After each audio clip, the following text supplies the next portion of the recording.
marhaban ahlan nawadi. Apakah cukup sampai di situ? Solatnya kita gak cukup. Nah, orang yang hanya solatnya secara lahiriah saja yang dia perhatikan, tanpa tidak memperhatikan urusan batinnya dalam solat, maka athar dari solat itu tidak akan ada. Walaupun hal tersebut tetap dianggap penting secara hukum fikih, bihasabi hukmil fikih. Ulama menulis lagi kitab, ada namanya Al-Habib Hasan bin Shalih Al-Bahar. Judul kitabnya Sifat Sholatil Muqarrabin, cara solatnya para aulia. Cara solatnya para aulia. Salah satu ilmu yang diajarkan, kitab-kitab yang juga memperhatikan masalah batin dalam solat ya. Saya meminjam istilah dari ulama India, namanya Al-Imam Abu Hasan An-Nadwi, dalam kitabnya Rabbaniyah wala Rahbaniyah, menyatakan bahwa hukum fikih itu ada dua, fiqhu zahir wa fiqhul batin. Fikih zahir itu yang membahas para fuqaha di dalam kitab-kitab fikih. Tapi harus diingat ada juga fiqhul batin, dia membahas juga masalah hati, masalah ruh, spiritual, bukan yang hanya secara zahir. Sehingga kalau al-jam'u bainahuma, dia gabungkan fiqhul zahir wa fiqhul batin, maka itulah akan melahirkan buah dalam solat. Kitabul Khusyu'. Al-Khusyu' bahasnya di mana? Fiqhul zahir apa fiqhul batin? Fiqhul batin, di zahir gak ada. Gak ada arkanus sholah, ada khusyuk tidak ada. Karena fuqaha fokusnya di zahir. Imam Ghazali memasukkan khusyuk sebagai rukun, karena Imam Ghazali beraliran fiqhu zahir wa fiqhul batin. Dua-duanya harus jalan beriringan. Nah, makanya judulnya saja sudah luar biasa. Cara sholatnya para wali, para aulia. Selama ini mungkin kita memahami hadis Rasul, termasuk saya pribadi juga. Kita kalau sholat ini kan yang wajib baca surat di dalam Al-Quran, suratul Fatihah ya. La sholata liman lam yaqra bi fatihatil kitab. Tidak ada sholat bagi orang yang tidak membaca suratul Fatihah. Konsep atau sketsa yang dipahami oleh fuqaha dan orang awam seperti kita, sholat baca Fatihah saja, betul tidak? Yang penting sudah dibaca sah. Bismillahirrahmanirrahim, alhamdulillahirabbil alamin, sampai selesai waladdallin, amin. Jadi kita punya pemikiran itu bahwa dalam sholat itu Fatihah dibaca. Kata membaca di hadis tersebut, kalau pendalaman bahasa ya, Ibnu Manzur dalam kitab Lisanul Arab itu punya multi tafsir. Artinya kata qara'a yaqra'u itu bukan hanya artinya membaca, tapi artinya juga adalah menghimpun. Sehingga ulama-ulama yang beraliran tasawuf, mereka memahaminya ketika sholat bukan membaca suratul Fatihah, tapi menggabungkan antara zahir dan batin. Terlahirlah konsep namanya apa? Dialog dengan Allah, bukan baca.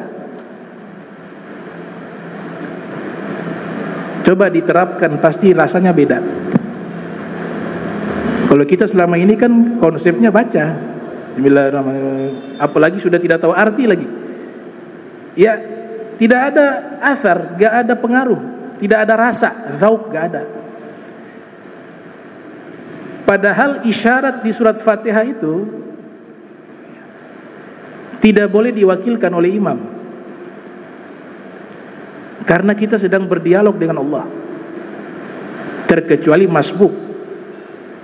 Masbuk hukumnya darurat, datang sudah tidak sempat lagi baca surat Fatihah, sudah diwakilkan. Tadi imam sudah baca, sudah menutupinya. Itu konsep dalam fikih mazhab Syafi'i.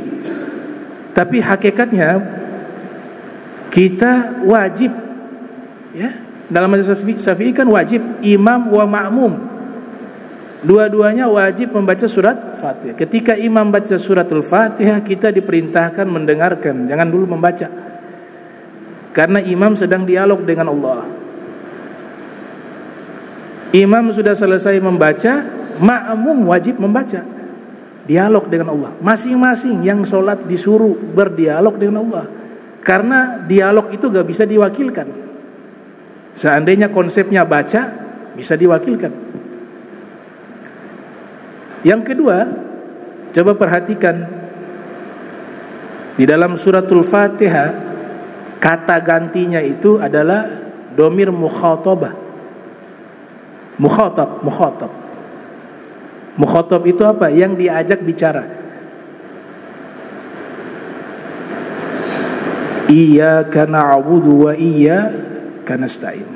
Kepadamulah kami menyembah. Itu dialog bukan? Dialog apa baca? Secara zahir baca, secara batin dialog.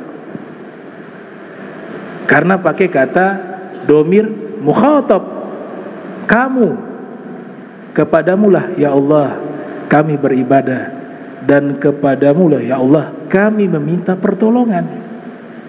Ihdinas siratal mustaqim, ya Allah tolong tunjukkan kami. Itu kan dialog. Nah, ini konsep yang kita katakan fiqhul zahir wa fiqhul batin. Artinya kalau zahir saja gak cukup. Hatta sampai 70 tahun sholatnya model begitu konsepnya, gak dapat rasa, zauknya gak ada. Makanya Habib Hasan bin Sholih Al-Bahar ini menulis kitab ini usia di bawah 20 tahun. Artinya dari usia anak-anak sudah rasa dia bagaimana sholat secara zahir dan batin. Kita sampai hari ini, ya Allah. Makanya Robi Adawiyah, istighfaruna yahtaju ila istighfar. Kita punya istighfar, butuh diistighfarkan lagi.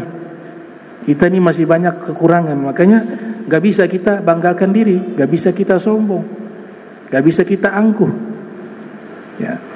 Biasanya yang sombong itu ilmunya masih di pinggir pantai, makanya dia teriak suaranya masih terdengar. Tapi yang sudah tenggelam di lautan, sudah nyelam, gak ada suara dia.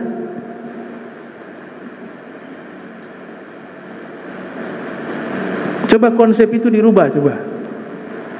Dialog. Kita sedang dialog sama Allah. Inna Allah Ta'ala yatajalla li'ibadihi fi kalamih walakinnahum la yubsirun. Al-Imam Ja'far As-Shadiq mengatakan, sesungguhnya Allah Ta'ala menampakkan dirinya di hadapan kalian di dalam dialog bersamanya, di dalam berkalam bersamanya, di dalam firman-Nya, walakinnahum la yubsirun, tapi sesungguhnya kalian atau mereka tidak bisa melihatnya ketika di dunia. Nah, ini beberapa poin penting terkait masalah salat. Mudah-mudahan kita bisa amalkan sedikit-sedikit, ya, mudah-mudahan sehingga kita bisa merasakan nikmat fil ibadah, di dalam ibadah kepada Allah Subhanahu wa taala. Bismillahirrahmanirrahim. Alhamdulillahirabbil alamin. Allahumma shalli wa sallim ala sayidina Muhammad wa sayidina Muhammad. Allahumma jam'ana hadza jam'an marhuma wa tafarraqna ba'da tafarruqan ma'suma wa la tajal minna wa la minna shakila mahruma. Subhanaka bihamdika astaghfiruka wa atubu ilaik. Wa sallallahu ala sayidina Muhammadin wa ala alihi wa sahbihi wa barik wasallam. Wa lafu minkum wassalamu alaikum warahmatullahi wabarakatuh.